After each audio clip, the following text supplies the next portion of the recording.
नमस्कार, बहुत बहुत स्वागत आपका आनंद टीवी पर। मैं हूं आपके साथ पारुल। स्पॉटलाइट देख रहे हैं आप और आज बात करेंगे किरदार की तलाश मणिपुर से आस। देश की सियासत में क्या राजनेता सिर्फ वो करेंगे जो उनके राजनीतिक भविष्य के लिए अच्छा हो, क्योंकि देश के सदनों में काम कम लाइमलाइट में बने रहने पर ज्यादा ध्यान दिया जा रहा है। देश का सबसे बड़ा राज्य उत्तर प्रदेश भी इस मामले में अपवाद नहीं है। सबसे ज्यादा लोकसभा सीटें इसी स्टेट से आती हैं, यानी केंद्र की सत्ता में जीत का दरवाजा यहीं से खुलता है।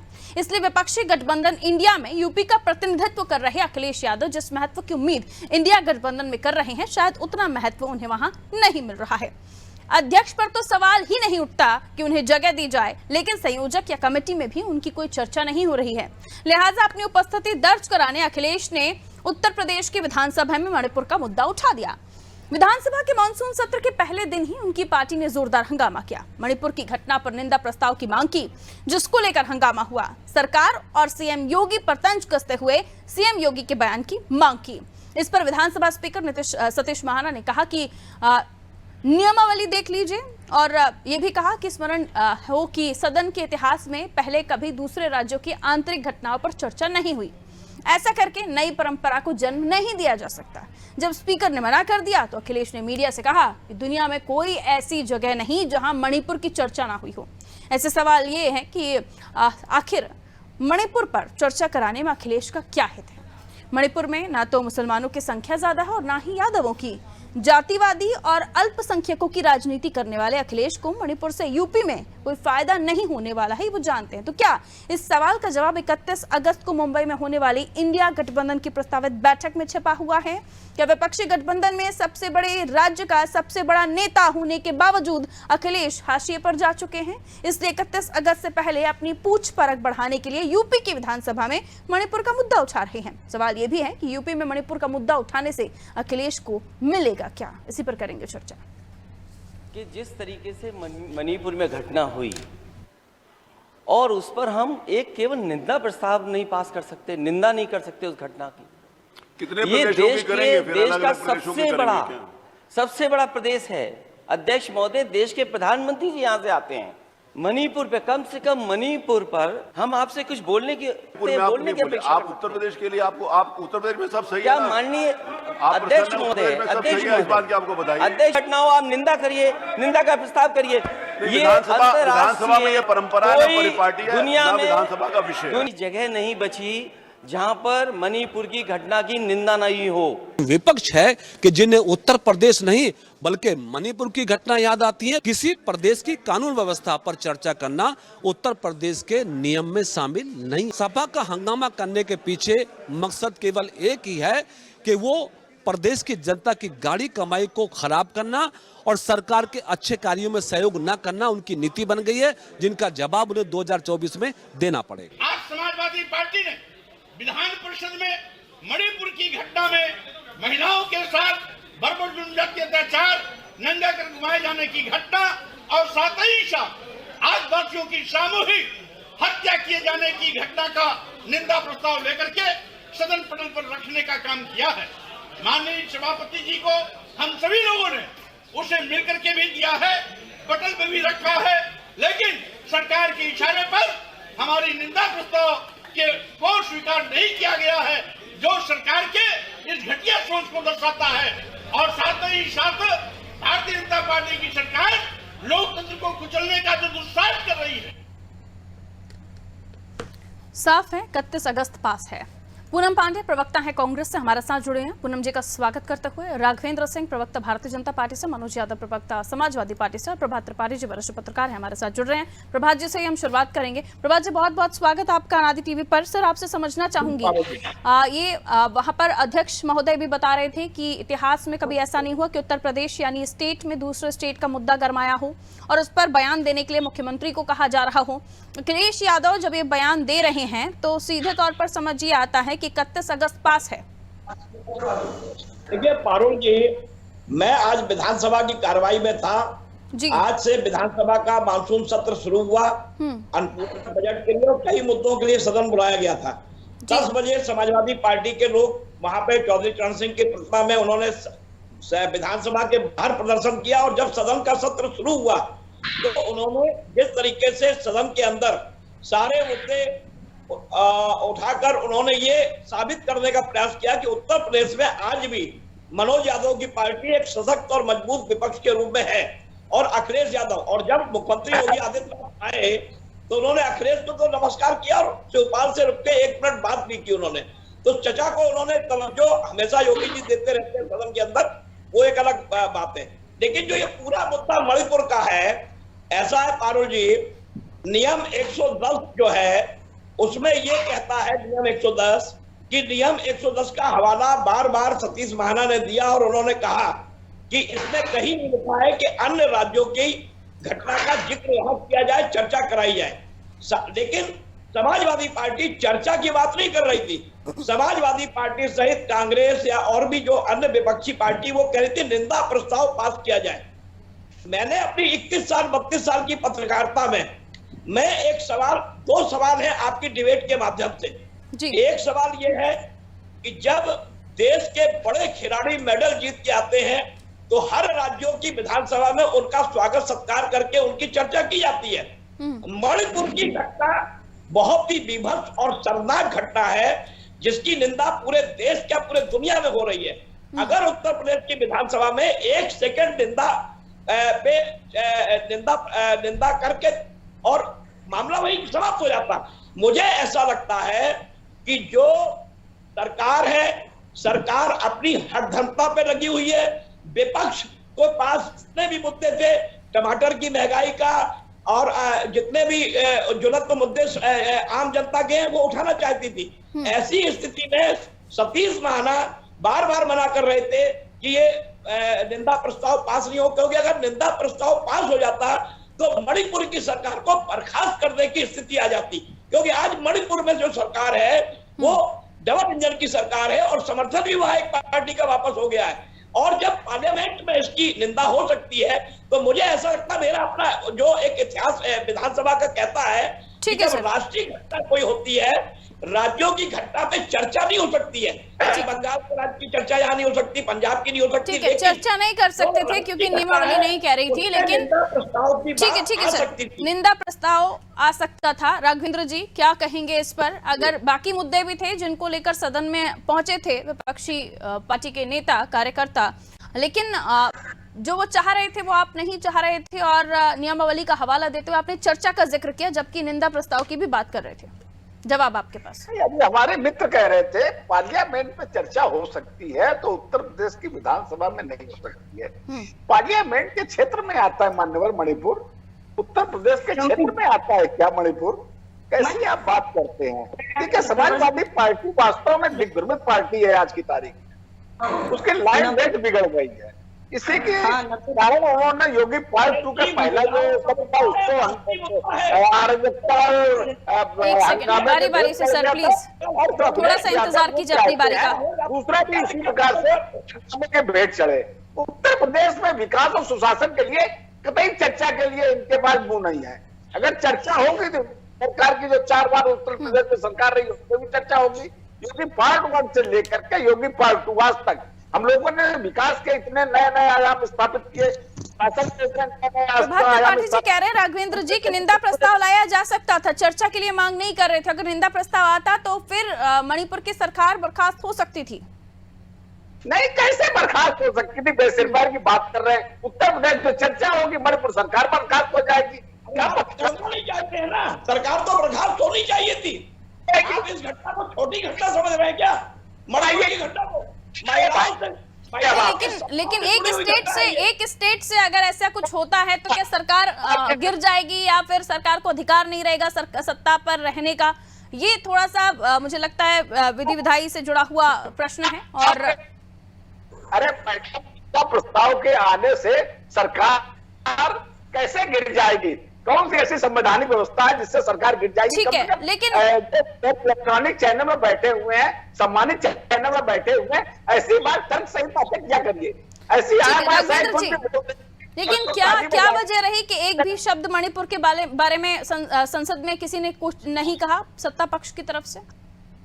सरकार तो आपकी गिर जानी चाहिए। त्रिपाठी जी, बाकी लोग भी है ना, थोड़ा सा बारी बारी से आ रही है सभी के पास। प्लीज सर, समय थोड़ा सा कम है और सभी को अपनी बात रखनी चाहिए। राघवेंद्र जी अपनी बात कंप्लीट कीजिए। अब प्लीज मैं आपसे रिक्वेस्ट कर रही हूँ, कोई एक दूसरे की बात के बीच में डिस्टर्ब ना करे। राघवेंद्र जी, एक शब्द भी नहीं मणिपुर को लेकर संसद में।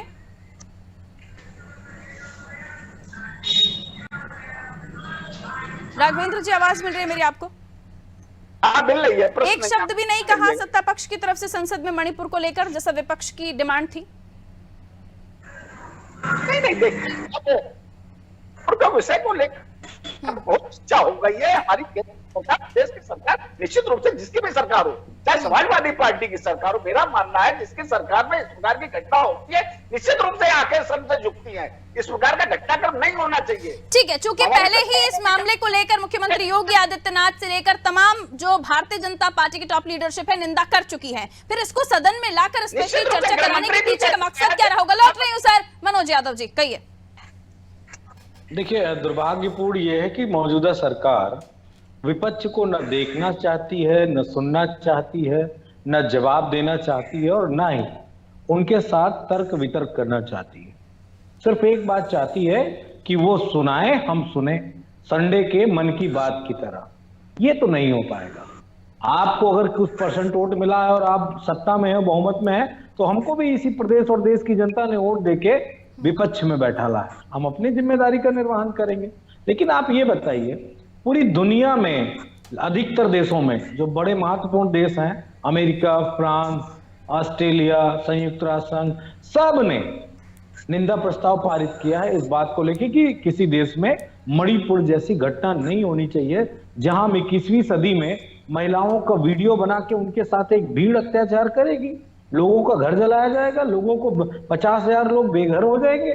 ऐसी स्थितियां तो नहीं होती हो जहां दुनिया में सबसे बेहतर लोकतंत्र हो जिस देश का, और प्रधानमंत्री मोदी जी जाते हो और कहते हो कि मैं बुद्ध के देश से आया हूं, मैं भारत से आया हूं, मैं इंडिया से आया हूं, और इंडिया का इतना मान सम्मान बड़ा हो, तो उस दुनिया को मैसेज देने के लिए बीजेपी को अगर उत्तर प्रदेश में निंदा प्रस्ताव पार करती तो ये भी दुनिया की न्यूज बनती और ये बात पता चलती कि बीजेपी की सरकार ने स्वयं की सरकार के उस तरह के निकृष्ट कामों के लिए निंदा प्रस्ताव पारित किया। कितना अच्छा मैसेज जाता। मुझे ये समझाइए सर कि क्योंकि स्पीकर साहब ने बताया कि नियमावली में ऐसा कुछ नहीं है कि आप किसी दूसरे स्टेट की चर्चा उत्तर प्रदेश में करें, तो इसलिए वो नहीं चाहते थे कि ऐसी कोई बात हो, क्योंकि आपकी विधानसभा की नियमावली इजाजत नहीं देती। तो फिर उसके आगे बढ़ जाना चाहिए था कि उसी पर अड़े रहना चाहिए था? नहीं, जब चर्चा की बात ही नहीं, निंदा प्रस्ताव में कितनी देर लगता है भाई? निंदा प्रस्ताव की बात है, चर्चा करने के लिए हम कहाँ कह रहे हैं? हमें भी मालूम है निधन के जब निर्देश होते हैं, जब कंडोलेंस होती है, उसके पहले चर्चा निंदा प्रस्ताव अगर आ जाता तो कोई आफत नहीं आ जाती इस देश के अंदर। मैं त्रिपाठी जी बता दूं, मैं अभी त्रिपाठी जी ने कहा कि हमारे देश का कोई भी बेटा बेटी अगर दुनिया में मेडल जीतता है तो सारे स्टेट उसमें खुशी में कोई 5 करोड़ देता है, कोई 1 करोड़ देता है, जो गृह स्टेट होता है वो और सुविधाएं देता है, वो नौकरी भी देता है, लेकिन पूरी देश से लोग उनकी मदद करते हैं। कहीं बाढ़ आ जाती है तो पूरे देश के लोग अपनी तनख्वाहें कटवाते हैं, यही सांसद, यही विधायक, सबकी, कहीं दंगा हो जाता है, कहीं भूकंप आ जाता है, सब लोग उसकी मदद करते हैं। नहीं करते? बताइए अगर मैं गलत कह रहा हूं। सबकी तनख्वाहों से कटता है पैसा, अगर कहीं भूकंप आ जाता है, कहीं दंगा हो जाता है, कहीं बाढ़ आ जाती है, कहीं तकलीफ हो जाती है। क्यों? क्योंकि हम लोकतंत्र के ढांचे के हिसाब से चलते हैं, सब एक दूसरे से बंधे हुए हैं। निंदा प्रस्ताव लाने के लिए विपक्ष ने कोई गलत बात थोड़ी ना कर दी। आपका एक सवाल गलत था कि वहां ना यादव है ना मुसलमान है, तो समाजवादी पार्टी ये काम क्यों करना चाहती है? माफ करिएगा, ये शब्द कह के आप समाजवादी पार्टी को छोटा मत आकलन करिए, ये तो बीजेपी की लाइन है। अरे वो हिंदू है, वो भारतीय हैं, वो भारतीय क्या उसमें मैतेई समाज के लोग नहीं मरे हैं क्या? जो भाजपा को वोट देते हैं वो लोग नहीं मरे हैं क्या? उनके घर नहीं खाली हुए हैं क्या? तब भी बीजेपी को नहीं समझ में आता है कि निंदा प्रस्ताव पारित किया जाए, फिर भी नहीं बीजेपी इसका मदद करना चाहती विपक्ष के। और कितनी बेबाकी से कहा, कितनी बेबाकी से कहा, एक मिनट रुक जाइए पारुल जी, एक मिनट रुक जाइए। उन्होंने कहा कि सरकार नहीं बर्खास्त की जा सकती। क्यों नहीं की जा सकती भाई? आप क्या बेशर्मी दिखाना चाहते हैं क्या कि इस देश में तमाम सारी सरकारें बर्खास्त हुई हैं? अगर कोई सरकार ने लॉ एंड ऑर्डर को मेंटेन नहीं किया, क्या उत्तर प्रदेश में कल्याण सिंह की सरकार लॉ एंड ऑर्डर के मुद्दे पे नहीं बर्खास्त की गई थी क्या? अगर बीजेपी के लोगों को इतना नहीं पता है तो इनको शर्म आनी चाहिए। इनको सब आनी चाहिए। ठीक और है, सोचना अब चाहिए पूनम कि पांडे टीवी जी से में मैं बात क्या कर बोलना है क्या नहीं बोलना आपकी बात पूरी हो गई है, अब पूनम पांडे जी से बात कर लेती हूँ। ठीक है, ये बताइए क्या सही था, बताइए बात। उत्तर प्रदेश के साथ 2 सरकारें और बर्खास्त हुई, चलिए उत्तर प्रदेश सरकार की मान लेते हैं बर्खास्त हुई, सही हुआ था। 2 सरकारें को बर्खास्त कर दी गई थी।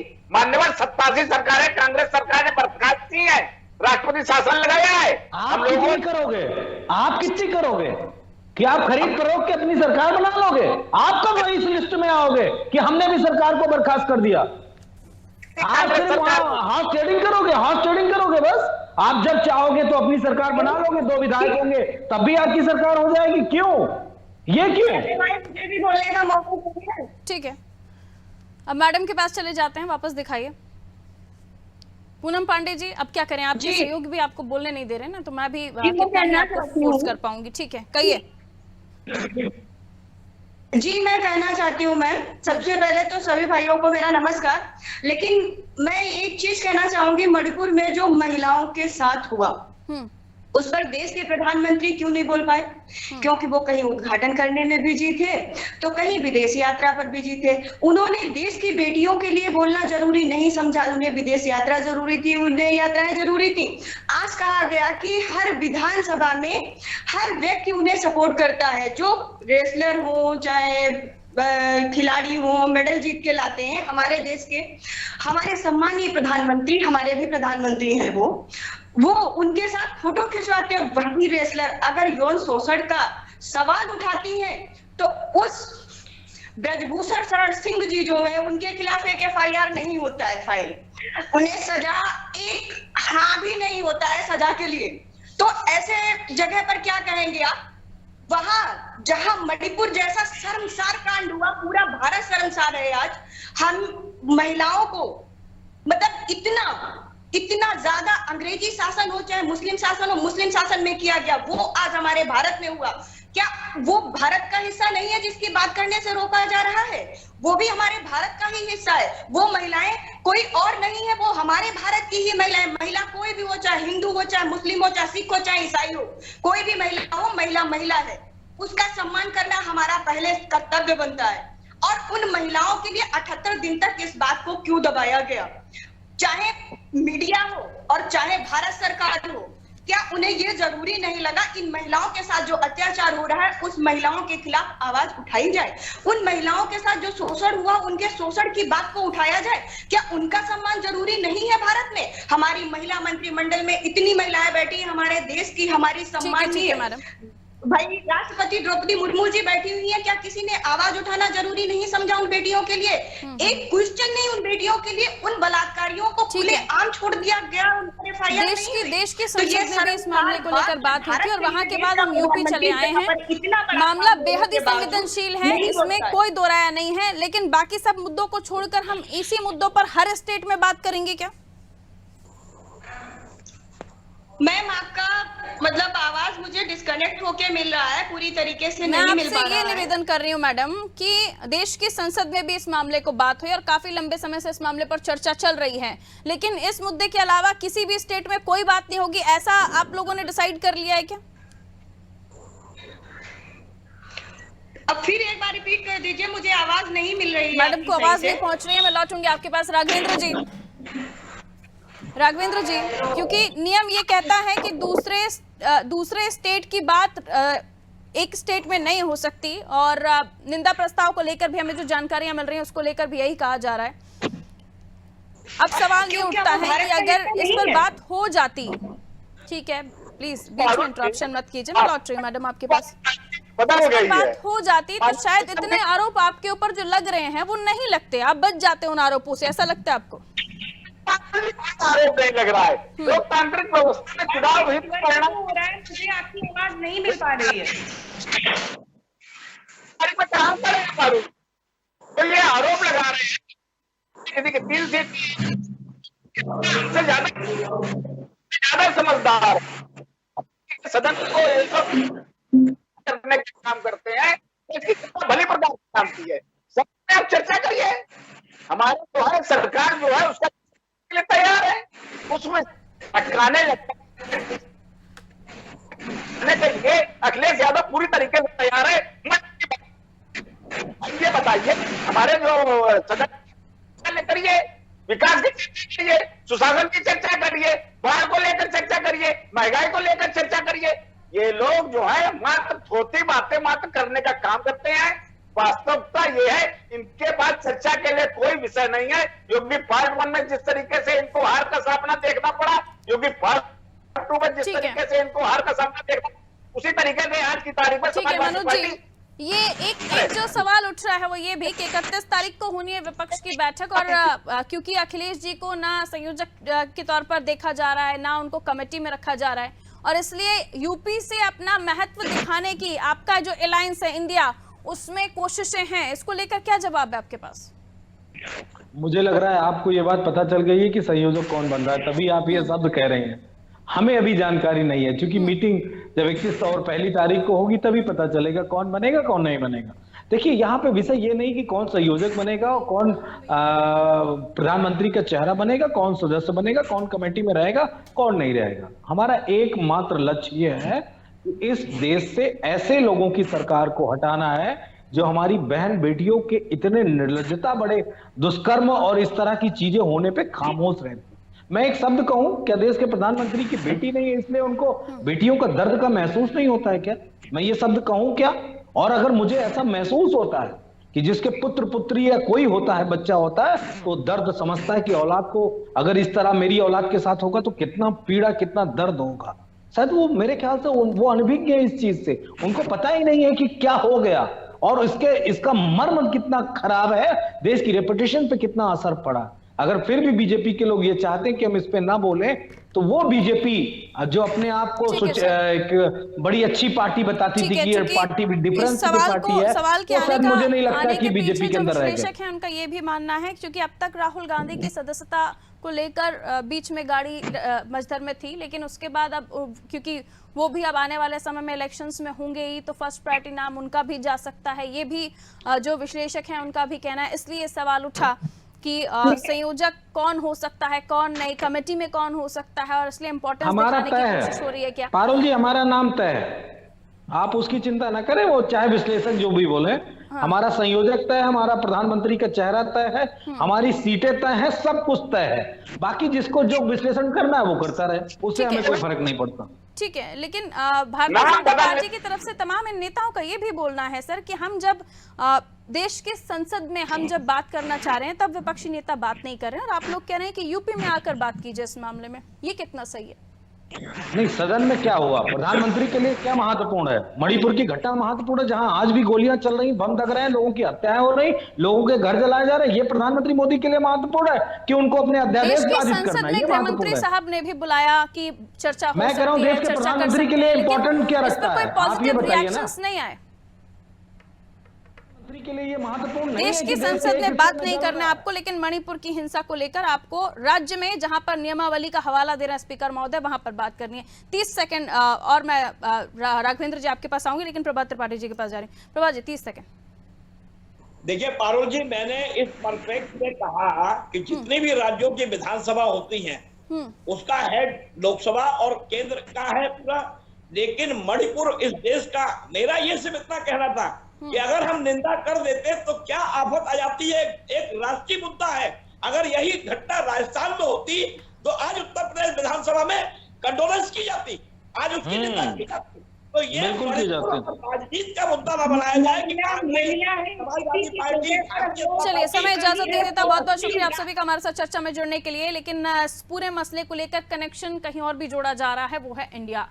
क्या अखिलेश यादव अपने किरदार की तलाश कर रहे हैं? क्योंकि कहा जा रहा है कि उतनी वर्थ नहीं मिल रही है अखिलेश यादव को, शायद इसलिए अपनी इंपॉर्टेंस दर्ज कराने के लिए, अपना महत्व दिखाने के लिए, उत्तर प्रदेश में पार्टी क्या है ये बताने के लिए उनकी आवाज मणिपुर को लेकर उठी, जबकि कई और मुद्दे थे। फिर स्पीकर साहब का ये भी कहना कि नियमावली कहती है कि दूसरे स्टेट की चर्चा नहीं हो सकती, ये भी कि निंदा प्रस्ताव भी नहीं लाया जा सकता, ये भी विश्लेषकों का मानना है। लेकिन यहाँ पर कुछ और भी चर्चा हो रही थी। बहरहाल इस पूरे मामले को लेकर अब ये आने वाले समय में पता चलेगा कि इससे कितना माइलेज मिला या कितना लाभ मिला, नहीं मिला। और जब देश की संसद में इस मामले को लेकर चर्चा के लिए बुलाया जाता है तब इतनी आवाज बुलंद नहीं होती है, लेकिन वहीं उत्तर प्रदेश में जब ये मामला सामने आता है तो मणिपुर हिंसा को लेकर विपक्ष चाहता है कि सीएम बयान दे। ये कहां तक सही? दीजिए इजाजत, नमस्कार।